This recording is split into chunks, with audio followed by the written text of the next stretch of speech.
बिस्मिल्लाहिर्रहमानिर्रहीम। अस्सलामु अलैकुम अज़ीज़ तलबा। जमात दहम के दूसरे लेक्चर के साथ मैं मोहसिन खलीक आपसे मुखातिब हूँ। हमारे आज के लेक्चर का मौजू नात रसूल मकबूल सल्लल्लाहु अलैहि वसल्लम मौजू आपके सामने है। नात और शायर का नाम एहसान दानिश, जिनका असल नाम एहसानुल हक था और उनका तखल्लुस दानिश था। एहसान दानिश का शुमार उर्दू नज़्म के बड़े शुअरा में होता है। गज़ल भी कही, लेकिन नज़्म में उन्होंने ज़्यादा शोहरत हासिल की। और एहसान दानिश ने अपने बचपन का और तालिबे इल्मी का जो वक्त था वो बहुत ही मुश्किलात में गुजारा।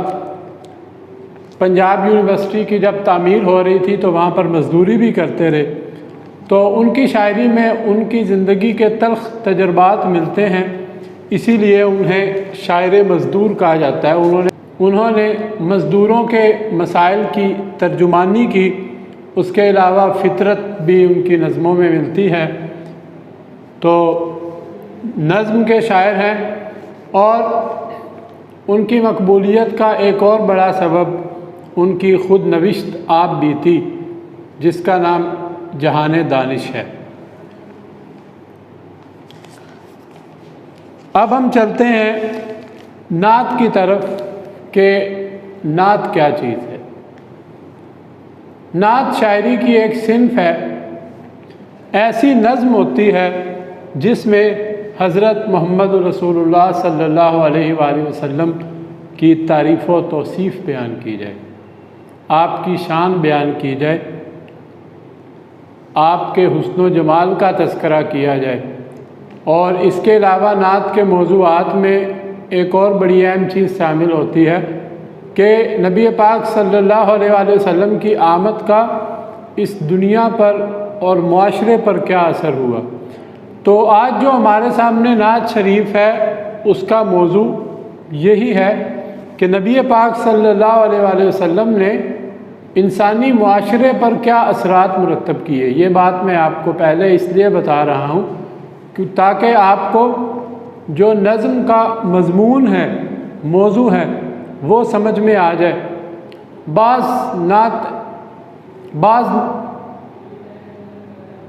बाज़ नातें ऐसी भी होती हैं जिनमें नबी पाक सल्लल्लाहु अलैहि वसल्लम के हुस्न व जमाल का तज़किरा होता है, आपकी आदात मुबारका का ज़िक्र मिलता है।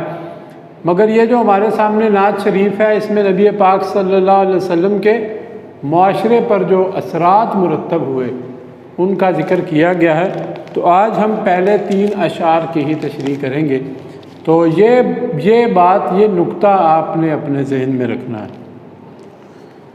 नात का जो मकसद, एक तो दिल में नबी पाक सल्लल्लाहु अलैहि वसल्लम की मोहब्बत उजागर करना है और उसके अलावा आपकी हयात मुबारका का मुतालिया करना है, क्योंकि एक मुसलमान की ज़िंदगी के लिए नबी पाक सल्लल्लाहु अलैहि वसल्लम की जो हयात मुबारका का मुतालिया बहुत ज़रूरी है कि आपने किस तरह मुआशरे को तब्दील किया। पहला शेर मुलाहिज़ा कीजिए। 2 आलम का इमदादगार आ गया है, 2 आलम का इमदादगार आ गया है, अमीन आ गया, गम गुसार आ गया। 2 आलम, दोनों आलम, दुनियाए आखरत और ये दुनिया जिसमें हम बतौर इंसान अल्लाह ताला ने हमें भेजा है इम्तिहान के लिए। तो शायर कहता है कि नबी पाक सल्लल्लाहु अलैहि वसल्लम दोनों आलम के इमदादगार हैं, दोनों आलम में मदद करने वाले हैं लोगों की। अगर इस आलम की बात करें, आगे शायर ने सारी यही तफसील दी है इमदादगार के हवाले से। इमदादगार कौन होता है? लोगों की मदद करने वाला, लोगों के मसाइल को हल करने वाला, लोगों के रास्ते आसान करने वाला।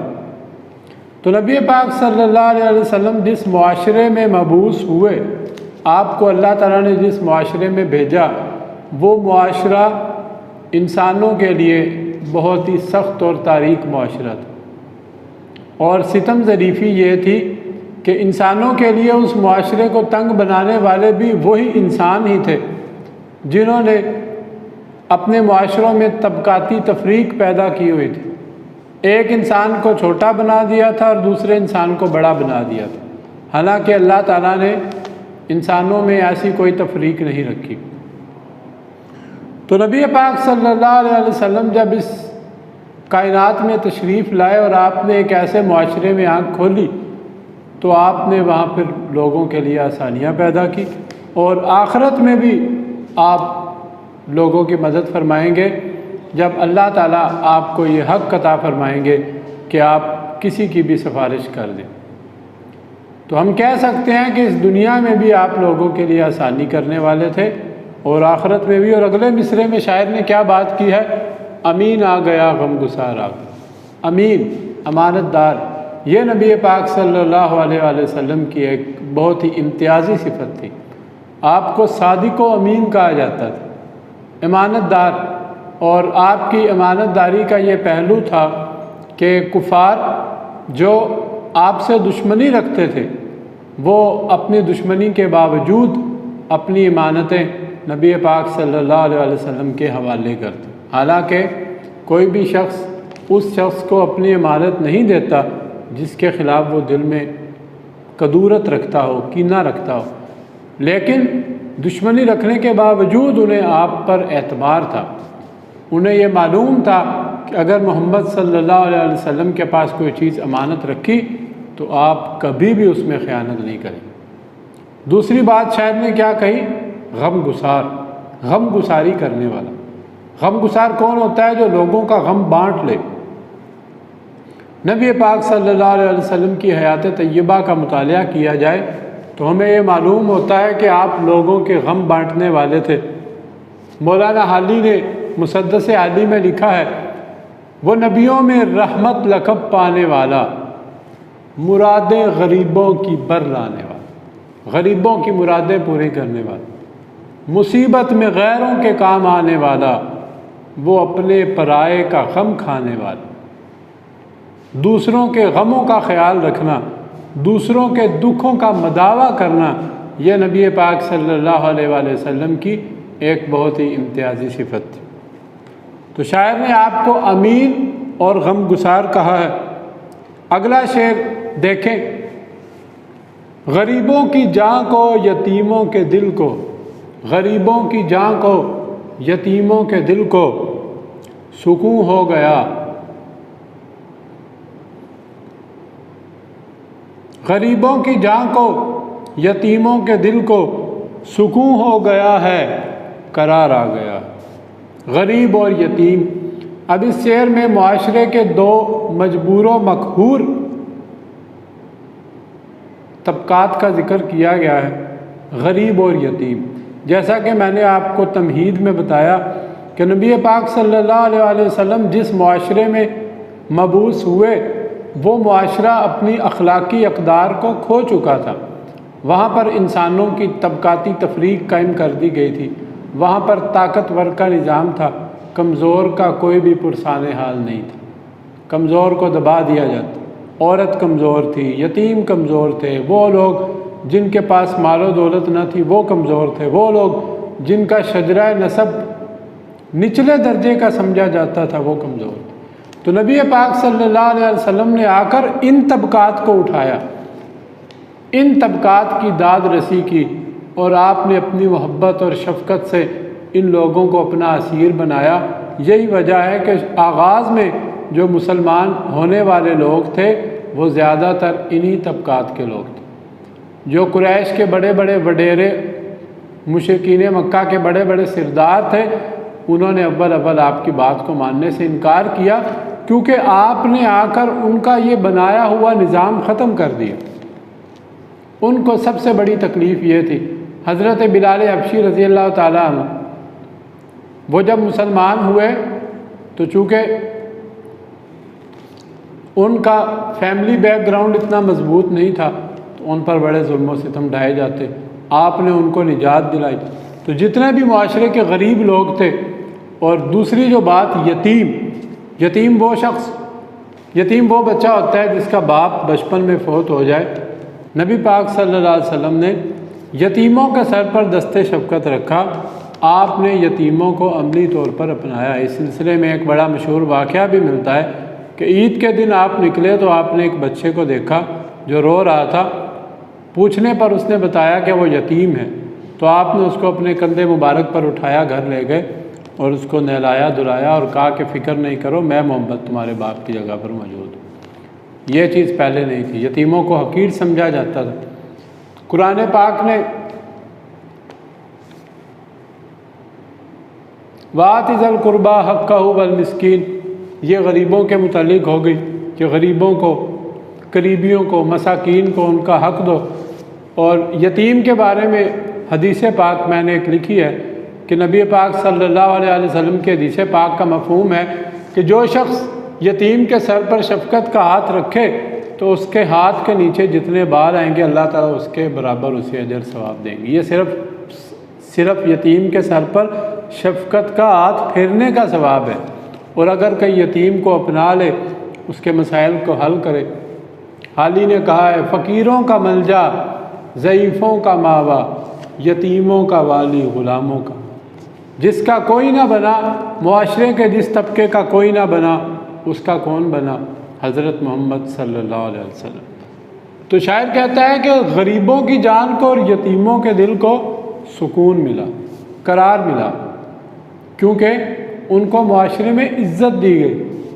क्योंकि नबी पाक सल्लल्लाहु अलैहि वसल्लम ने आकर ये फरमाया कि बड़ाई का मेयार दौलत, नस्ल या ख़ानदान नहीं है, बल्कि इंसान का ज़ाती तक़वा है। तो एक ऐसा मुआशरा कायम किया जिसमें एक गरीब की जो अहमियत थी वही एक अमीर की अहमियत थी। दोनों उस मुआशरे की नज़र में बराबर थे। अमीर अपनी दौलतमंदी की वजह से बरतरी या सबकत नहीं रखता था। अगला शेर, उसूल मोहब्बत है पैगाम जिसका, उसूल मोहब्बत है पैगाम जिसका, वो महबूब परवरदिगार आ गया सल्लल्लाहु अलैहि वसल्लम। शायर कहता है कि अल्लाह का वो महबूब इस कायनात में आया है कि जिसकी ज़िंदगी का उसूल मोहब्बत है, ना कि नफ़रत। ये एक ऐसा मुआशरा था जिसमें नफ़रत और कदूरत थी। एक दूसरे के ख़िलाफ़ दिलों में कीना भरा हुआ था। अरबों में लड़ाइयाँ होती थी मामूली मामूली बात पे, जो 20-20 साल जारी रहती थी। एक दूसरे से नफ़रत करते थे। एक कबीला दूसरे कबीले से लड़ता था। मगर आप ये देखें कि यही लोग जिनकी सफ़ाकी मशहूर थी, वही लोग एक दूसरे के साथ इस कदर प्यार और मोहब्बत करने वाले बन गए कि कुरान पाक ने ख़ुद कह दिया रुहमाओ बैना, कि ये लोग आपस में इंतहाई रहम रखने वाले लोग। तो वो कौन सी ताकत थी जिन्होंने इन लोगों को जोड़ दिया? वो ताकत नबी पाक सल्लल्लाहु अलैहि वसल्लम का उसूल मोहब्बत था। क्या आपने लोगों को एक दूसरे से मोहब्बत करना सिखाया। आपने लोगों के दिलों में एक दूसरे की इज़्ज़त पैदा की।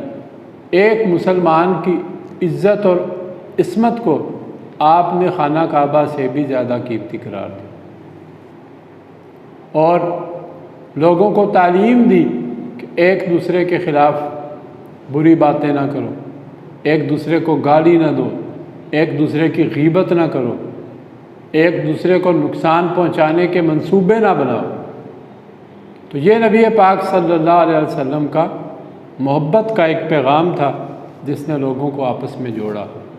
और शायर कहता है, निकाल फेंको दिलों से बुताने बुग़्ज़ो इनाद, निकाल फेंको दिलों से बुताने बुग़्ज़ो इनाद, वगरना हल्का इस्लाम से निकल जाओ।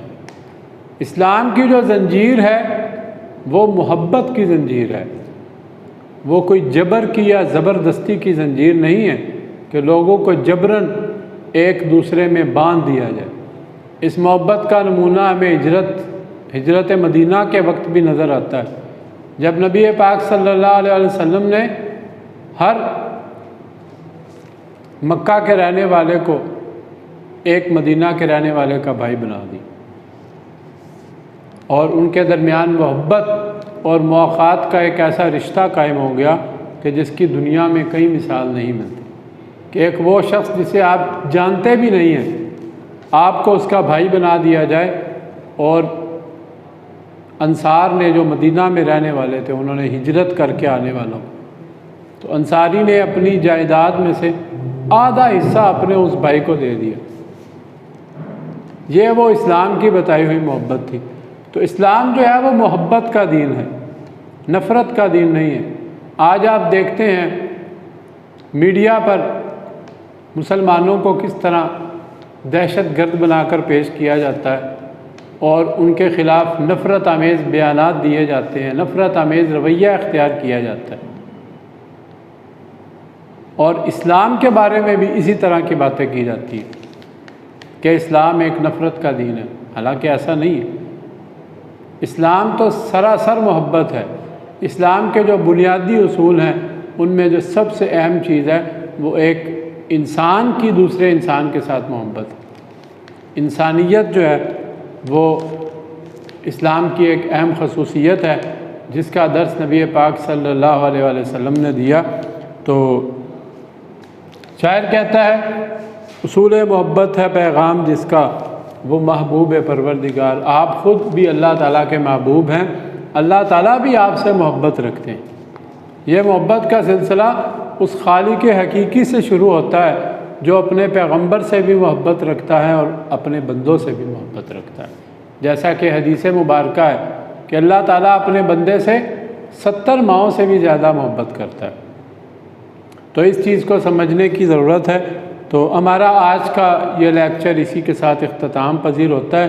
हमने 3 अशार की तशरीह की, तो आप इसको बड़े गौर के साथ समाअत करें और अशार की तशरीह लिखने की कोशिश करें और बतौर हवाला ये अशार या और भी कोई कुरान पाक की आयत जो आपको लगे कि वो इस शेर के साथ मुंसलिक हो सकती है या अहादीस मुबारका, तो आप वो तशरीह में उसको ज़रूर उसके साथ मुंसलिक करें।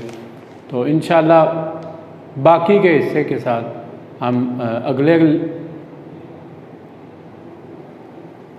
इंशाअल्लाह बाकी 3 अशार की तशरीह हम अगले लेक्चर में करेंगे। अस्सलामु अलैकुम।